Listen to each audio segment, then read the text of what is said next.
ఆంధ్రప్రదేశ్ ఉప ముఖ్యమంత్రి పవన్ కళ్యాణ్ ఆరోగ్యం సజావుగా లేదా? ఎందుకని ఆయన పదే పదే అనారోగ్యం పాలవుతున్నారు? ఎందుకని ఆయన క్యాబినెట్ భేటీలకి డుమ్మా కొట్టాల్సినంత అనారోగ్య సమస్యలతో సతమతమవుతున్నారు? గతంలో ఆయన క్యాబినెట్ సమావేశానికి రాలేనప్పుడు వెన్ను నొప్పి సమస్యతో ఉన్నారు అంటూ ప్రకటన చేశారు. ఆ సమయంలోనే సీఎం చంద్రబాబు తాను కూడా పవన్ కళ్యాణ్ కోసం ప్రయత్నం చేస్తున్నప్పటికీ ఆయన అందుబాటులోకి రాలేదు అంటూ స్వయంగా క్యాబినెట్ భేటీలోనే వెల్లడించారు. అంటే అప్పట్లో ముఖ్యమంత్రికి కూడా చెప్పకుండా క్యాబినెట్కు డుమ్మా కొట్టేసినటువంటి పవన్ కళ్యాణ్ ఆ తర్వాత అసెంబ్లీ సమావేశాలకు కూడా అంతంత మాత్రంగానే హాజరయ్యారు. చివరికి ఆయన శాఖకు సంబంధించినటువంటి ప్రశ్నలు వచ్చినప్పటికీ వాటిని స్పీకర్ వాయిదా వేయాల్సి వచ్చింది. ఆయన 5 శాఖల బాధ్యతలు నిర్వహిస్తున్నటువంటి తరుణంలో ఆయా శాఖలకు సంబంధించిన ఏ అంశం సభ ముందు ప్రస్తావనకు వచ్చినా వాటన్నిటినీ వాయిదా వేస్తూ గడపాల్సి వచ్చింది. చివరి 2 రోజులు మాత్రమే పవన్ కళ్యాణ్ అసెంబ్లీ సమావేశాలకు ఎక్కువ సమయాన్ని వెచ్చించారు. క్యాబినెట్ భేటీకి రాలేదు, అసెంబ్లీ సమావేశాలకు సరిగ్గా హాజరు కాలేదు. ఆ తర్వాత కలెక్టర్ల కాన్ఫరెన్స్లో కూడా ఉప ముఖ్యమంత్రి కనిపించలేదు.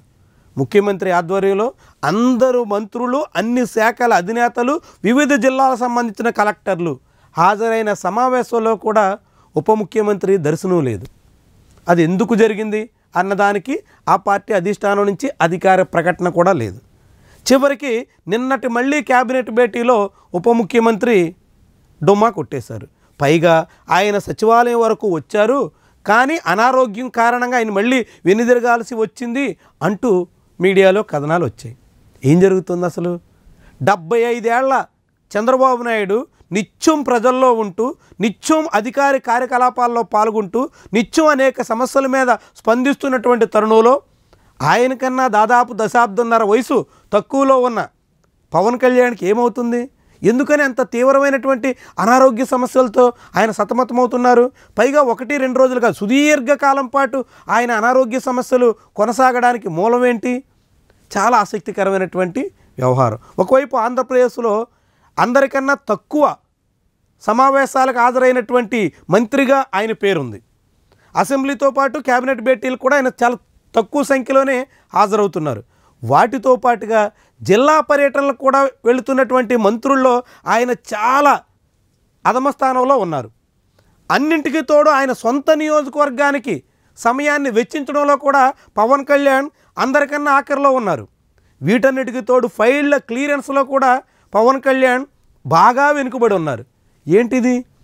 చాలా సమర్థుడైన నేత, మొత్తం పరిపాలనా విధానాన్ని మార్చేస్తారు. ఆయనకు అధికారం రావడమే తోడు మొత్తం వ్యవస్థ అంతా సమూలమైనటువంటి మార్పులు జరిగిపోతుంది అని పవన్ కళ్యాణ్ అభిమానులు ఆశిస్తే ఇప్పుడు ఆయనకి ఏమవుతుంది? ఎందుకు ఇలా వ్యవహరిస్తున్నారు? తన శాఖ పరిధిలో తను బాధ్యత వహిస్తున్న వ్యవహారాల్లో ఎందుకని ఈ రీతిన అందరికన్నా వెనుకబడి ఉండాల్సిన పరిస్థితి వస్తుంది? అనారోగ్యం ఆయన్ని పదే పదే ఎందుకు వెంటాడుతోంది? ఇదంతా అనారోగ్య సమస్యల కారణమేనా? ఇంకా ఏదైనా కారణాలతో ఆయన అంటి ముట్టనట్టుగా వ్యవహరిస్తున్నారా?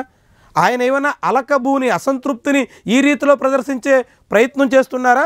లేకుంటే అనారోగ్య కారణాలతోనే ఆయన పదే పదే డుమ్మా కొట్టాల్సిన పరిస్థితి ఏర్పడుతుందా? కారణం ఏమైనప్పటికీ పవన్ కళ్యాణ్ సంబంధిత కీలకమైనటువంటి శాఖల విషయంలో పనితీరు ఆశించినంత మేర లేదు.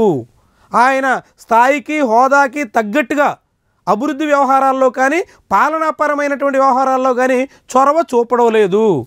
తన సినిమాల కోసం వెచ్చిస్తున్నంత సమయాన్ని కూడా పరిపాలనా వ్యవహారాలకి పెట్టడం లేదు అంటూ ప్రత్యర్థులు విమర్శించేదానికి తగ్గట్టుగా పవన్ కళ్యాణ్ తీరుంది. మరి దీన్ని ఆయన సరి చేసుకుంటారా? ఈ పాలనా వ్యవహారాల్లో మరింత శ్రద్ధ పెట్టి మరింత సమర్థవంతంగా వ్యవహరిస్తారా? లేకుంటే ఇదే పద్ధతిని కొనసాగిస్తూ ప్రజల్లో పలుచనయ్యేదానికి పవన్ కళ్యాణ్ తనకు తానే స్వయంకృతాపరాధంగా మారిపోతారా? ఇవే ప్రశ్నలు ఇప్పుడు ఉదయిస్తున్నాయి.